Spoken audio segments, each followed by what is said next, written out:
importante sa inyo yung may closure talaga? Pareho kayong sasagot.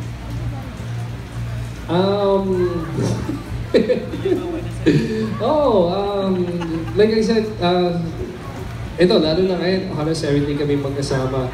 Lagi po namin pinag-uusapan yung past namin, kung yung mga pinagdaanan namin before.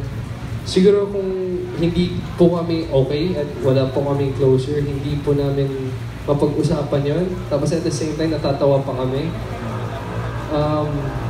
And yun, sabi ko kanina, ito yung, we're on a good level right now.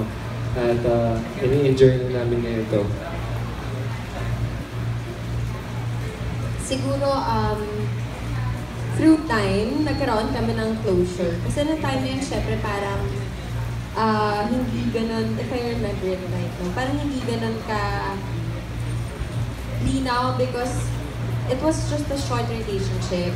So parang, siguro at least sa parte ko, speaking for myself, of course, parang naisip ko nang sana mas marami pa ako na-discover sa kanya, sana to tell you honestly, hindi nga namin napagdaanan yung struggle sa pinagdaanan ni Ange at ni Nino kasi maikli lang yung relasyon namin. But when I look back, parang gusto kong balikan yung parang yung time na when we were together, yun yung ako na carefree, I was young, so he will always remind me of the time when I was carefree. Thank you, Bea. Actually,